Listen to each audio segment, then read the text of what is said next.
係好多呢啲情況出現㗎。不過咧，通常太平嘅都唔係好正常㗎啦，都真係。呢啲其實我哋不嬲都講㗎啦。係啦，做呢啲真係做裝修真係唔應該貪平。你睇東張西望都知啦。係啊，太平就一定有古怪。但係問題人咧，好老實講，我哋講幾多，就算我哋拍片去成日講都冇用嘅。人始終都係有一個僥倖之心，搏。得唔得咧？真係今次平，可能俾我搏到咧，搏一搏單車變摩托，冇可能嘅。但係往往咧，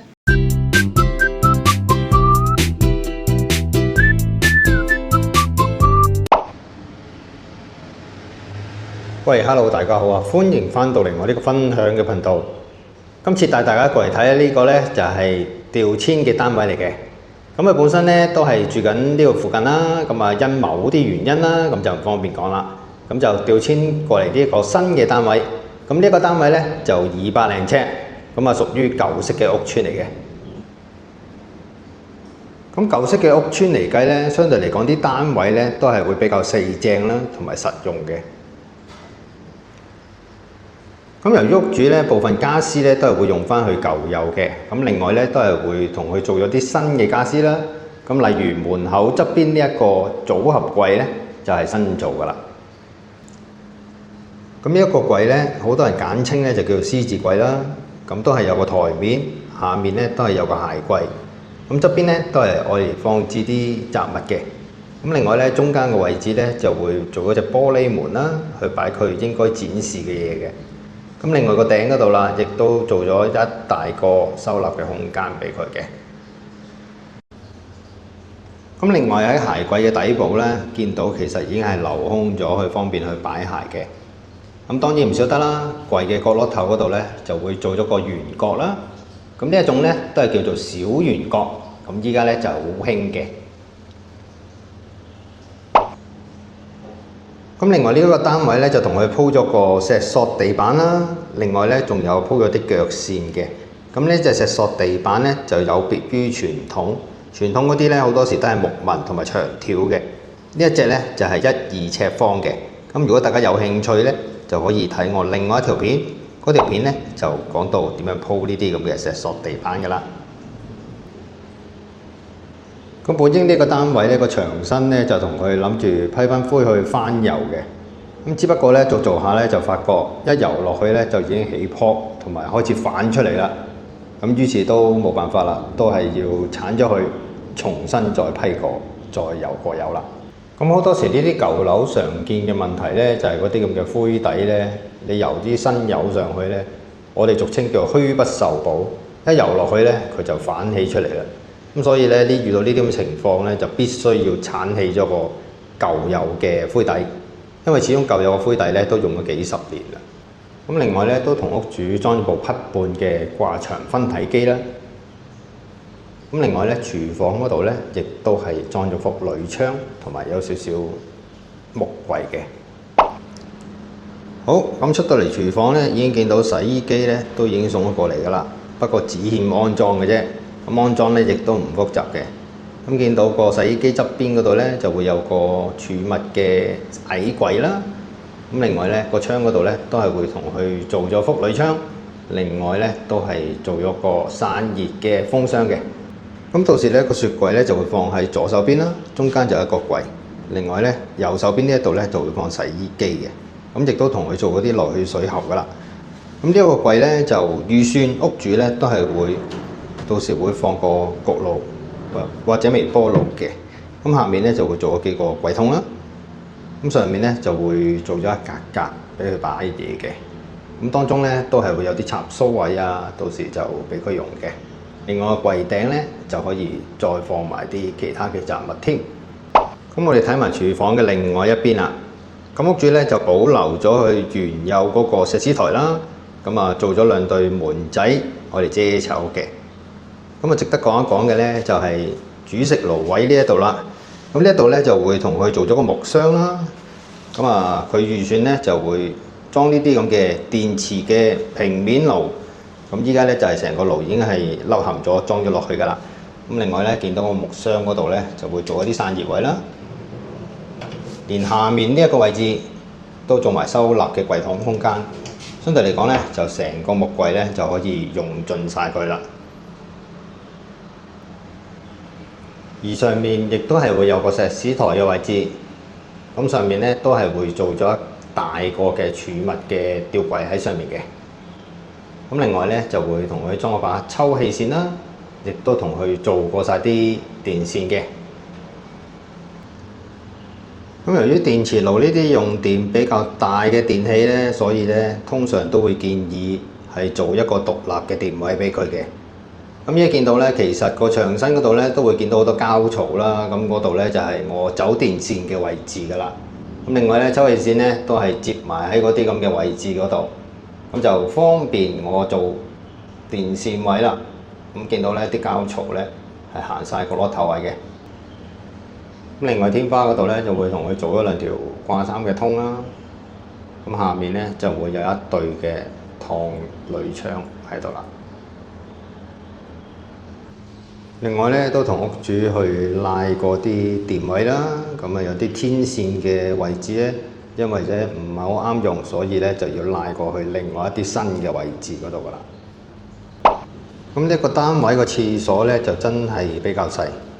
咁所以咧裝嗰啲嘢上去咧都比較逼傑。咁見到咧屋主咧都係買咗個鏡櫃翻嚟啦，咁就亦都掛上去牆嗰度啦。咁啊仲有啲儲物嘅鐵架啦。咁另外咧就同佢做咗個熱水爐啦。咁另外咧就會裝咗個浴室寶嘅。咁另外咧都想講翻啦，呢啲咁嘅電熱水爐咧都係屬於大電量嘅電器嚟嘅。咁所以咧都係要做翻個獨立嘅電位去保護翻佢嘅。咁當中咧，梗係唔少得浴室寶呢啲咁嘅嘢大電器咧。好，我哋話咁快咧就參觀晒成個單位啦。咁今日咧亦都係交場噶啦。咁如果大家中意我呢條片咧，就記得俾個 like 啦，同埋有嘢講嘅咧，可以喺下面建設性留言。好，我哋下條片再見，拜拜。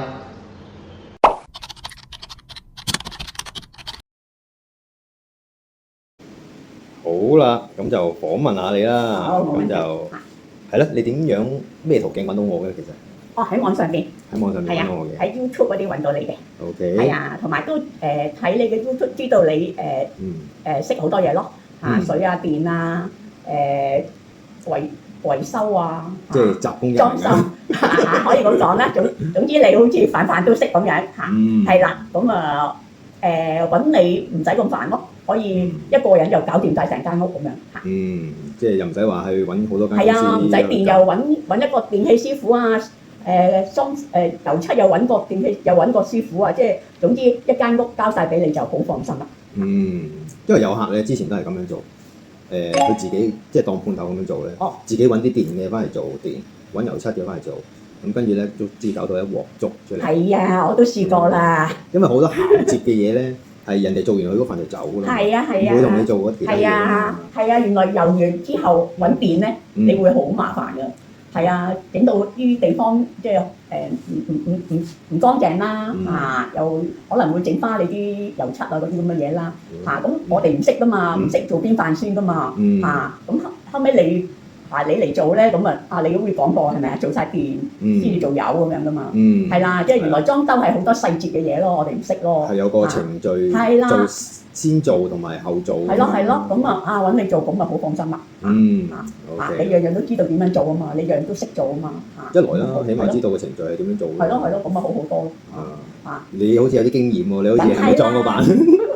通常都係咁嘅咧嚇，撞個板就知道應該點做啊嘛。試過嗰陣好第一次咁樣裝修嗰陣，真係唔識咧，真係電又揾個電嘅上嚟做油漆又揾個，地板又係啦，地板又嗰陣時第一次我係自己買地板嘅，跟住又揾個師傅上嚟做地板咁樣，咁啊變咗好麻煩咯，就係每樣嘢都一個師傅，又搞到自己好忙啊，好唔得閒啊咁樣。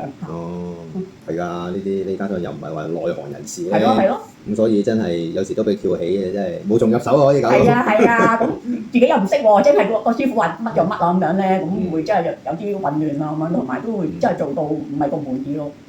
係啊，咁喺 YouTube 度睇到你樣樣都識咁啊，喺 YouTube 冇錯啦，我就係呢個就係工程嘅統籌嘅角色啊。總括嚟講啦，你今次裝修滿唔滿意先？滿意，好滿意。係啦，基本上啲家私啊、嗰啲油漆啊、地板啊都做過新㗎啦，而家咁大致上都按照你要求做啦。係啊，OK 啊，都合你要求啦。係啊，即係比我想象中好咯嚇。嗯。係啊，比我預期好咯嚇。即係好多嘢你都做得好細節咯，好似呢啲咁樣咧，嗱你又做得好靚咁樣啦嚇。哦，嗰啲燈靚仔仔係咯係咯。好似啲口咧，你又幫我油翻啲顏，油翻啲油咁樣咧，咁我又即係配合翻，即係唔會話好核突嗰啲嘢咁樣咯所以 OK 我好滿意嘅嗰啲其實真係好多細節嘢咯，如果你做裝修。係啊，即係我覺得你做得比較細緻啲咯，係啊即係好多細節嘅嘢你都會諗到咁樣咯同埋有好多嘢係唔需要講，都要做咗佢先。啱啦，係啦，最緊要係唔使。係嘛？因為我自己都真係好多嘢都唔識咯咁啊好多嘢都唔使我係啱好，唔使我講你應該做咗啦咁樣。係啊，即係起碼做咗先，咁起碼唔使下下都要等個客，喂開口，喂你同我油埋條喉先喎，咁樣咁係咪好即係點講咧？即係好肉酸咯，係咪先？嗱呢樣嘢你諗得到咯，但係即係有其他師傅未必噶嘛，個客叫做乜就做乜，如果佢唔出聲啊做少樣咁樣，但係你又唔會咯係啊，其實我哋做呢啲好多嘢係基本上係有做多冇做少嘅啫。係啊，即係做到個客係冇乜嘢講㗎啦，其實可以咁講。你咁嘅態度就啱啦。係啊，佢哋嗰啲唔同嘅，因為佢哋嗰啲好多係打工。咁打工，老細嗌我做乜咪做乜咯，係咪先？佢冇嗌我油條喉喎，就嗌我油幅長啫喎。咁佢哋真係油正條喉咯。係啊，真係㗎，係啊，以前真係咁樣嘅。咁咪死啦！咁啊老細俾佢翹氣啦。哎呀個客過到嚟，喂點解唔油埋條喉啊？咁啊老細又唔高興啊咁啊。但係我哋唔係，因為我哋基本上都即係就算我哋幫開手嗰啲師傅咧，其實都知我哋個風格係點，知我個風格係點㗎啦。咁啊好多嘢咧都唔使講啦，都會做埋嘅，即係同我做法一樣嘅。因為佢哋跟我哋公司做嘢咧，都係迎合我哋嘅風格㗎嘛。係啦，咁啊試過一兩次個地盤，知道我哋係點樣做法咧，咁佢就下次第三個地盤咧，佢哋就知㗎啦，都唔使我出聲嘅其實。咁啊好啦。係啊，即係有個默契喺度嘛。係咯。因為呢啲咧就係同我哋夾開嗰啲即係裝修公司啊，或者判頭啊嗰啲咧，就知道我哋嘅心意，所以咧就好多嘢唔使講嘅。係啦，就唔使講咁多，講得咁沉。咁佢已經知道我哋個要求去邊，咁啊咪做埋咯。咁啊好啊，咁啊真係要揾你㗎。係啊，咁好多時嘅得益嘅都係屋主嘅，咁其實我哋要求高少少嘅，佢做多少少嘅，咁啊維護你咯。啱好多嘢。